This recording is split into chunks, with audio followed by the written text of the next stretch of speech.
A lot of us are going along our spiritual path and wanting spiritual growth, wanting freedom, liberation, inner peace, all these things, and yet we have these huge backpacks or rucksacks that we carry, and these huge pieces of luggage that we carry along the path. And we just stumble and trudge along, and it's like walking in quicksand, and we can't figure out why it's so hard to make progress. And one of the key things in spiritual growth and enlightenment is not about adding to. It's not taking more things, more books, more gurus, more meditation, more. Not that there's anything wrong with that, as long as we realize that's not where our enlightenment comes from. It comes from within. Having discovered that, that means the easiest way to free yourself spiritually and to feel light, illuminated, joyful, and at peace is to lighten our backpacks. And one of the biggest things that weigh us down spiritually is a drug named desire. The things we label addictions, like drug addiction, alcohol addiction, gambling, pornography, all these addictions that we have, those are criticized and ridiculed. But socially acceptable addictions, most people have no problem with it. Things like food. I mean, we're a society that is addicted to food. Legally prescribed drugs. We're a society that's addicted to legal drugs. We're addicted to entertainment. All kinds of mind-escaping forms of entertainment. And the list goes on. And those are okay because everybody seems to do it. And I think as we become more enlightened, you develop a more greater sensitivity to how things in the physical world affect your inner being. And one thing that once you become aware is desire wreaks havoc on your spirit.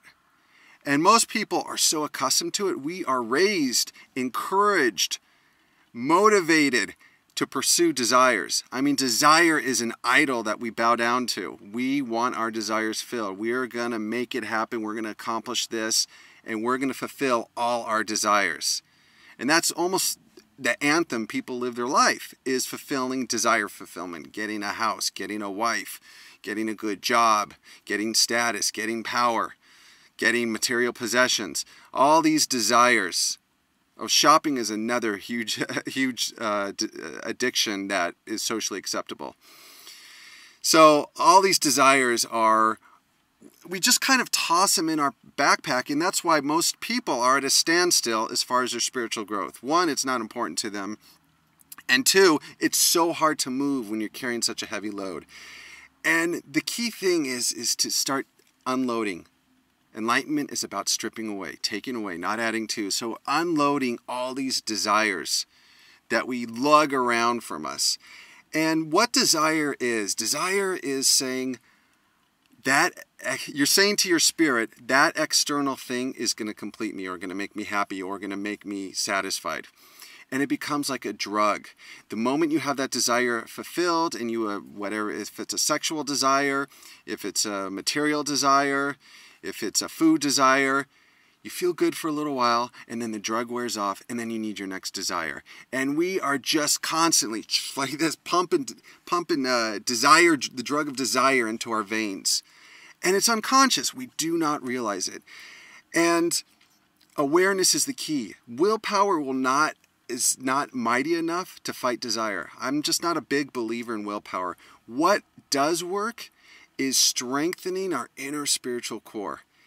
Once we start strengthening that, what happens is the desires on the periphery small desires start kind of losing their effect or grip upon us, and we no longer chase them. But there are remnants of stronger desires that we can't seem to lose. So the key is going in and seeing how that desire reacts and mixes and synthesizes with your spirit. And you'll see the havoc that it creates. Once you become conscious, like I said, most people are not conscious of how desire just short circuits their spirit. So there's an intuitive sense, oh my God, this is really not this is really not making me feel good. This is really not bringing me inner peace. And what desire does, we see something that we want through our eyes, and it pulls us out of spirit and into the material world, where the material world is chaos. You know, things don't work out as we want. There's suffering. There's a lot of neurotic behavior, and we leave the spirit, where that's inner peace, tranquility, and stillness, and we come to the world where it's frantic and this neurotic energy. And we get trapped up in that, and we think this desire is going to fill me. Once we have that desire, then we move on to the next desire, and the next desire, and the next, and it becomes this never-ending drug addiction, literally a drug addiction. But many desires are socially acceptable. When you have a strong spiritual core, desire becomes like touching a hot stove. So you touch a hot stove and you go, oh man, I don't like how that makes me feel. And maybe, a week later you touch a hot stove just out of curiosity, or you forget, you touch it again and like, oh my gosh, that really doesn't make me feel well.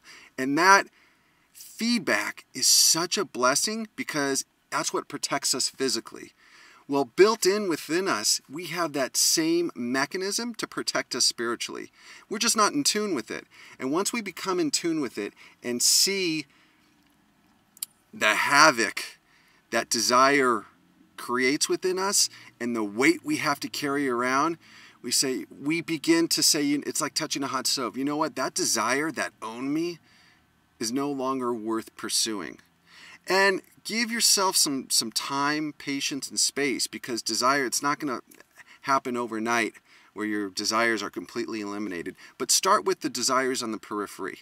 And then once you get that, then work inward. And you start building the skill of not being enslaved to desires by starting with the easy ones. And then once you get to the bigger ones, maybe you have present awareness, so you're not actually able to resist your desire, but you're able to see the inner workings of your mind and what's going on and what drives you to that desire. And awareness kind of slowly and sometimes rapidly deflates the impetus and the strength that desires can hold upon us. Just being aware, it deflates it and frees you. Once we're at that point where we're not burdened with all these desires, we see desire is not the purpose of our life. Desire, in fact, interferes with life. Everything we need to be complete, content, and happy is already within us. We have it and just need to tap into it. After that, we are no longer led around like a dog on a leash by all our desires. Our desires transform into preferences, and they no longer hold power over us, and we're free.